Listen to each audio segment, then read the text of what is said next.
I just wanted to jump on IG Live and talk a little bit about The Chiffon Trenches by André Leon Talley. I had the pleasure of reading it over the last 2 to 3 weeks, and I have some thoughts that I would love to share with you all. So, also, if anyone has any questions about the book or André Leon Talley or my thoughts on his work, feel free to put them in the comments, and I will answer them. Before I jump into my thoughts and critiques of the book, I just want to provide a little context on who André Leon Talley is. André Leon Talley is a African American writer and fashion editor. He's held a number of positions throughout his career at Interview, at Vanity Fair, Numero Russia. He was even the fashion editor of Ebony for a short stint. But he spent the most time at Vogue. And throughout much of his career, he was the editor at large at Vogue. And he's often been attached to Anna Wintour. And in terms of black fashion editors, I think he's probably the biggest, most prominent in terms of his success. He was or is the editor at large at Vogue. And I can't think of any other black fashion editors of prominence who have made it to that level yet, being the editor at large at Vogue. I think there's probably only below Anna Wintour, he was probably second or third in command. So he was quite prominent in his career. And in terms of like black gay fashion editors, I can only think of Edward Inningful, who's currently the editor-in-chief at British Vogue. And I also think of Emil Wilbekin, who was the fashion editor of Vibe. And Emil Wilbekin right now is the chief content creator at Afropunk. And he is also the founder and editor of Native Son, which is a digital platform that focuses on black queer identities. So André Leon Talley has written two memoirs. There is ATL, which was published in 2003, and this most recent memoir, The Chiffon Trenches, that was published just a few months ago. And you may ask yourself, what's the difference between ALT? Sorry, I said ATL. Oops, not Atlanta, not Atlanta, but ALT, André Leon Talley. So what's the difference between ALT and The Chiffon Trenches? So apparently, one thing that Talley says in the book is that over the course of the last few years, his relationship with Anna Wintour has been severed.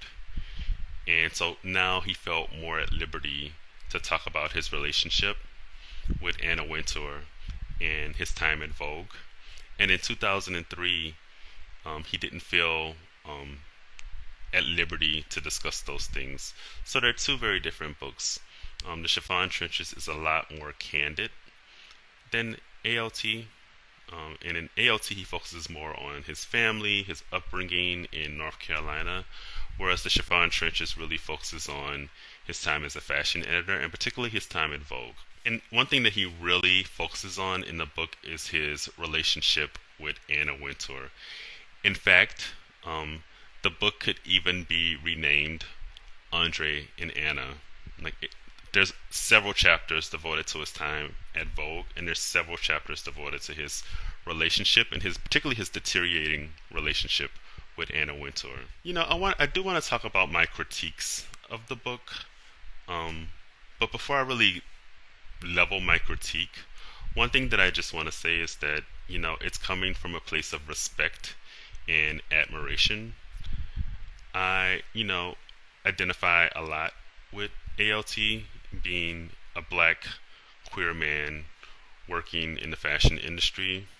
So in a lot of ways, I think of him as being um, our fashion elder, our fashion godmother. So this critique is it's not. I don't want to throw him under the bus. Like it's coming from a place of respect and admiration. Another thing I want to say is that I think if you read this book, you should read the book alongside two other readings, which I actually can include in the description below. One is Robin Ghivan's critique of the book, actually review of the book. Robin Ghivan's review of the book. Robin Ghivan is a fashion writer at the Washington Post. I'm in love with anything that Robin Ghivan writes. I would put her at the very top of my favorite fashion writers. Just everything she writes is just thoughtful, but also well crafted. So Robin Ghivan wrote a review of the book, and I think why it's such a good review is that she's a contemporary of André Leon Talley. They've worked alongside each other literally for decades. So I think the best critiques come from a place of love and also just knowledge of the industry and knowledge of him. So I would read this book alongside her review of the book. And I would also read it alongside an essay by Hilton Als, who is a writer for the New Yorker. He's a theater critic, but he writes about a lot of different things. And he wrote a profile of André Leon Talley that was published in 1993 called The Only One. And The Only One is a reference to him being the only black editor at, Vogue. And just sort of him occupying that space as a black editor in these rarefied circles. I posted about, the Chiffon Trenches on my Instagram, and Robin Ghivan actually responded to my post. And one thing that she said in reaction to me saying it should be read alongside her review in Hilton Als' profile of Talley is that she wrote, "That Hilton Als profile is a masterclass. I have the paper version that I ripped from the magazine. It was so stunningly constructed and written. It taught me so much about the art of observation." So I would tell you to read Robin Ghivan's review of the Chiffon Trenches, but I would also tell you to read Hilton Als' profile of André Leon Talley. And one thing that's sort of the denouement of the piece is when Yves Saint Laurent muse Lulu de la Falaise refers to Talley as a, quote, inward dandy. And for me, this is where the critique lies. When I first read the piece, the first thing that came to my mind is that, this is one man's perspective. This is Hilton Als' perspective. Who knows if this is what actually happened? But recently in an interview, André Leon Talley confirmed that Lulu de la Falaise referred to him as an inward dandy, except he interpreted it differently than Hilton Als. Lulu de la Falaise was a dear friend, and I will always say that when she used that term, let me finish. Well, nobody knows the story. People I need to finish. Would you let me talk? But people, if I may, people don't know that she used the N-word with regard to you. And that wasn't the first person who used the N-word. She was a high that day at a luncheon, and she perhaps used that word thinking she was making a compliment to me, calling me the N dandy, based on her knowledge of Nancy Cunard. Lulu de la Falaise was not a racist, and I did not consider it a racist comment. But in Can this we era, move on, sir?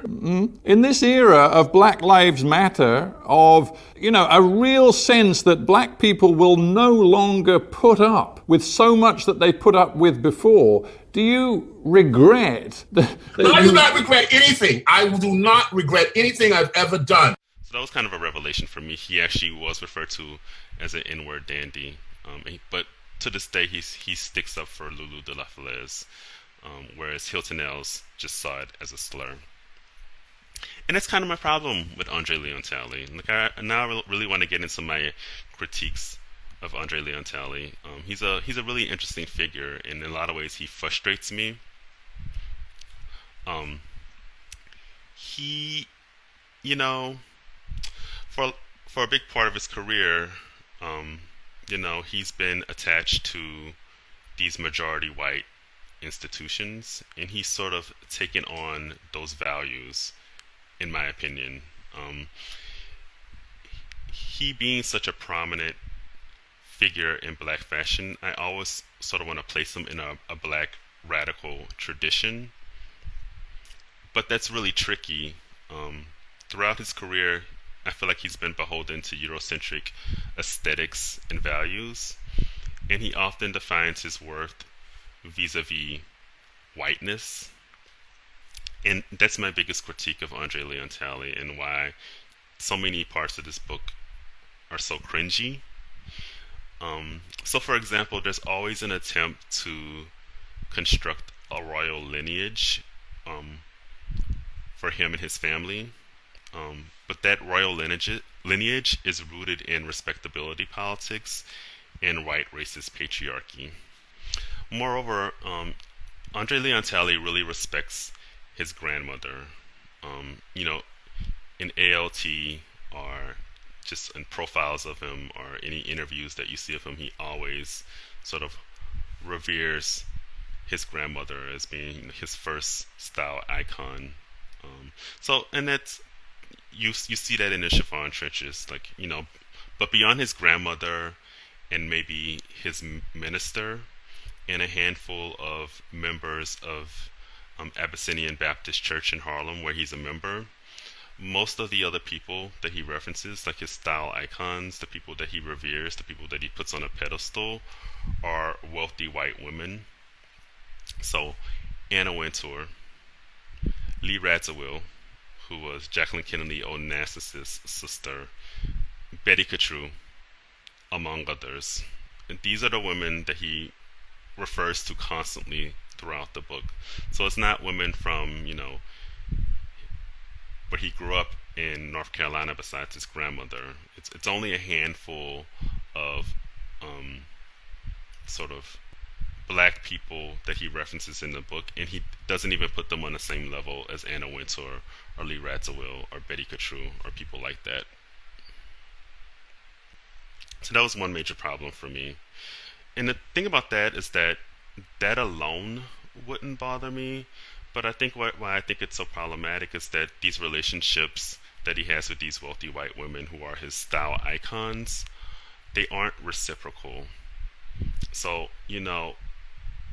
which for me would make it a healthy relationship. So if they were learning about, the experience of being a queer African American man who works in fashion, and he was learning from their experiences some way, I think for me the relationships would seem more healthy, but it always seems like he was revering these women and he almost sort of didn't reciprocate the amount of attention and praise that he gave to them. So that's another big critique that I have of the book. Also, one thing people often say in reference to André Leon Talley is that, his very presence in these spaces was a form of protest. And I hear that, and I do think it's true to a certain extent. But instead, I wouldn't call it a protest so much, but I would call it intervention. Let's see. Rachel says the respectability politics was the form of survival for the time period, not making any excuses. I'm strongly against the possessive investment in whiteness. Yeah, I absolutely think you're right, Rachel. Thank you for that comment. Yeah, I agree with you. It was a survival tactic. It was his way of sort of entering these spaces by conforming to respectability politics. André Leon Talley was not a radical by any means. When I was at Vogue, it was not my role to go around saying, let us in. There's no diversity. Do you think that I, as creative director, that was my job? I was working at a fashion magazine. not a political magazine. I was not working at a weekly news magazine. I was working at a fashion magazine that promoted fashion. It was not my role to be an activist. He didn't make any radical decisions. He more so sort of poked holes in the system wherever he could. And I don't know, I understand that to a certain extent, but at the same time, I can't really place him in a radical black tradition just for that reason. But I understand, like, you know, thinking about André Leon Talley, he is a black man, and a dark-skinned black man who's 6'6", and over the course of his career, he put on some weight, so he wasn't a stick figure. He also was very open about his sexuality. He's effeminate, sort of has this, large, formidable personality. So he's someone who takes up a lot of space. For a fashion industry that's predicated on whiteness and thinness and youth, I do think, him working at Vanity Fair, Vogue, Interview was an intervention. I wouldn't go as far as to say that it was radical or a form of protest, but I do think it does mean something, and I don't want to take that away from him. I think he's quite a complicated figure, because the moment I want to peg him for being a racist coon with no race loyalties, he'll do something that's or say something that's borderline woke, which, I think is really interesting. An example of that is the last section of the book, which is his best dressed list. And on this list, he includes Whoopi Goldberg and Cornel West and the minister of his church and Thelonious Monk. There's the usual suspects on the list, but he also made some really interesting sort of interventions. So I think he's a really complicated figure, which makes this book really interesting. I ultimately have a lot of critiques of him and of the book, but I also have to say that it's complicated. It's not a simple issue, and I do think the book is worth reading. For one, I think André Leon Talley has a knack for descriptive language. The book is really a pleasure to read. I'm an academic, and I'm used to reading sort of denser, more theoretical text, and this book is not that, compared to like the sort of belabored academic language that I'm used to reading. This book tastes like candy, so you can just sort of rip through it very easily. So I really enjoy reading it for that reason. Also, one really enjoyable, I hate to use the word enjoyable, but one really interesting aspect of the book is that he talks about his relationship with Anna Wintour. And Anna Wintour is so powerful, and she wields so much control of the fashion industry that most people don't speak candidly about their relationship with her. So I found it really interesting that he sort of spilled that tea, as it were. He talks about her personality and her interior emotional life and moments that she cried. And I have to say that, it's a juicy tell-all in that way. And those are the parts of the book that are actually, though kind of cringy, also really interesting to read, because we see a new side, a more vulnerable, but also a very highly flawed side of Anna Wintour. So that's another reason why you should read the book. And the book is more candid than I was expecting. I knew that he was going to be more honest than in his first memoir, but I was shocked just by how candid that he was. He describes Anna Wintour as being sort of this power-hungry megalomaniac. And, if anyone would know, it would be him, since he's known her for so long. It's interesting that she's been at the helm of Vogue for over 30 years, which is really an unusual amount of time. to hold the editor-in-chief position. Um, so I found that really interesting. I think part of the reason she's held on to the position for so long is that she wanted to get a diplomatic post somewhere, and she wasn't able to do that. And I think that's in part because those are really political positions, and she's not a person who has experience in politics, at least not in that way. She's worked in the fashion industry and she's worked in magazines, but she hasn't been able to get a diplomatic position. So that's why I suspect that she's holding on to this position for so long. But Talley sort of paints her to be quite power hungry and sort of a megalomaniac, which I think is interesting. And honestly, I think he's probably right. He has no reason to lie. He also knows her really well. So another thing I loved about the book was like the wealth of archival images that are from Talley's personal archive. So you just see these great photos of André Leon Talley in his youth up into the present day that I've never seen before. So I really enjoyed sort of the visuals that are included in the book. That was really a delight to see. The book is full of really obscure fashion references. I found myself like Googling all these people at every moment just to all these like fashion designers who might have passed away from HIV or just became obscure or less in the limelight now. And so he really did showcase his wealth of knowledge of fashion history.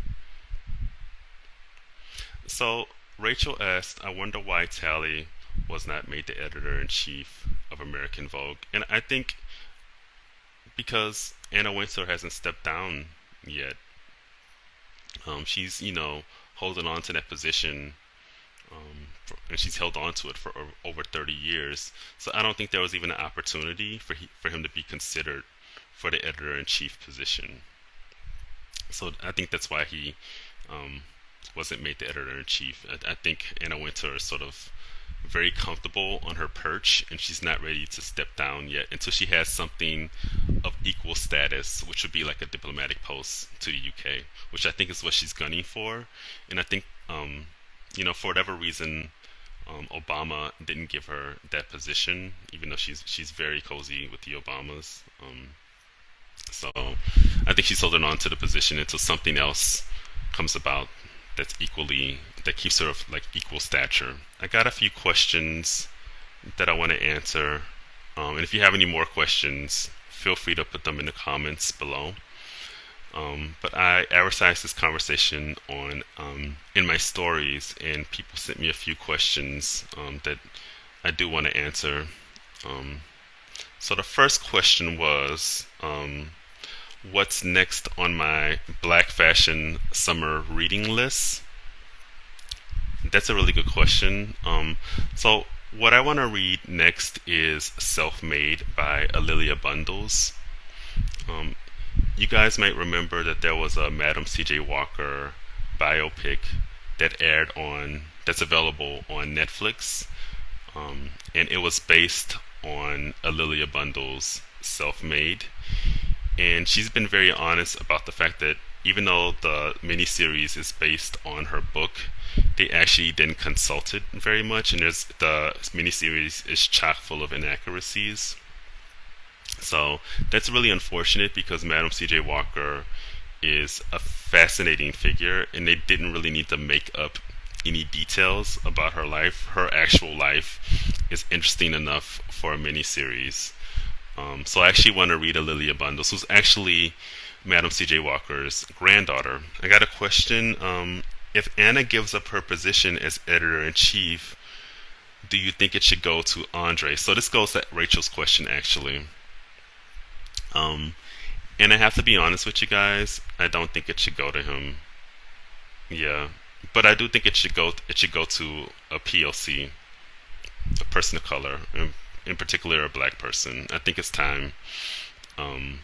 So yeah, honestly, and this is based kind of on the critiques that I have of the Chiffon Trenches. For a significant chunk of his career, he sort of promoted sort of Eurocentric aesthetics and values. So Rachel's asked me who would I like to see. I actually have a few suggestions. I would suggest Edward Enninful. Even though he's currently the editor-in-chief of British Vogue, I think he'd make a great editor-in-chief of American Vogue. And I even wonder if he's being groomed for American Vogue. So I would say Edward Enninful. I would also say someone like Elaine Welteroth, who's also served as the editor-in-chief of Teen Vogue. And for a number of reasons, she stepped down from that position. But I think she'd make a great one. She's experienced in being the editor-in-chief of a Condé Nast Glossy. But also, I just think that, the values that she promotes, I think for a number of reasons, she'd make a great editor-in-chief of American Vogue. I would also suggest someone like Samira Nasir, who was recently named the editor-in-chief of Harper's Bazaar. And again, even though she already has a position at Harper's Bazaar, I think American Vogue would be a step up from that position. So I would suggest Samira Nasir. I would even suggest someone like Julie Wilson, who was an editor for a long time at Essence Magazine and has recently moved to Cosmopolitan. So I would suggest those people as potential replacements for Anna Wintour. Honestly, I think it's time for Anna Wintour to step down. She's held the position for over 30 years, which is an unusually long time. And you know what? I think what she should do is that instead of completely stepping down, she should become an editor at large. So she still has her hand in the pot, but she's also sharing that power with someone else. And I wonder, what I really would love for her to do is start an Anna Wintour Foundation. One of Anna Wintour's strengths is that she is really good at raising money. She's amazing fundraiser. So she should start the Anna Wintour Foundation, which raises money for minority and women-owned fashion companies. And, start a scholarship fund to promote minorities entering the fashion industry. I think, one thing she should think about at this point is her legacy. Like, how will Anna Wintour be remembered? Is she going to be remembered as the power hungry, Miranda Priestley, megalomaniac who, refused to give up her position in Vogue? Or do you want to be, remembered as an agent of change? So my biggest suggestion for Anna Wintour is step down. This is the moment. This moment where we're having conversations about race and representation. This would be an amazing symbolic gesture for you to step down and hand over your, the helm of the ship to, a woman, in particular, a black woman or a woman from a minoritized community. Someone else I could see being at the helm of Vogue actually is, and she's not a person of color, but I really like her work, Penny Martin, who is the editor-in-chief of The Gentlewoman. I really like that magazine, and I think it's a new take on a women's fashion magazine that's a little intellectual, that's a little tongue-in-cheek, but it's still very fashion. So I would also suggest Penny Martin of The Gentlewoman. Let's see, I think I have one more question. Someone asks, which black fashion editors and writers do I admire besides André Leon Talley? So I mentioned Robin Ghivan, who I absolutely adore. I love any and everything that she writes. Another black fashion writer whose work that I really admire is Terry Atkins, who was a writer for a long time at the Wall Street Journal. In terms of image makers, I really enjoy and appreciate Edward Enninful, who I've already mentioned. Edward Enninful, I love the work that he's done at British Vogue. He's really turned that magazine around in really interesting and innovative ways. And there's also another fashion editor who I think is the senior fashion editor at ID. His name is Ib Kamara, which is short for Ibrahim Kamara. His Instagram is Ib Kamara, no space or anything. But I really love the images that he creates. So I would suggest Ib Kamara. And there's also another black writer based in Europe whose work that I really admire. His name is Pierre Impele, and his Instagram is Pamboy, @ PAM_boy, Pamboy. So I would suggest those writers and editors. So those are my thoughts. I enjoyed reading the book despite my numerous critiques of the book. It was a pleasure to read. He's a good writer. I think it's an important sort of testament to this particular moment in fashion history. So it's definitely worth a summer read. And it's the kind of book that you can read before going to bed. Like, it's not going to give you any like bad dreams. So it's pretty light. So if you haven't read the Chiffon Trenches, I would definitely tell you to add it to your summer reading list. Everyone, stay safe. Stay, I know it's hot out there, so stay cool. And if you have any questions for me, feel free to slide into my DMs. Otherwise, I will see you later. All right, bye-bye.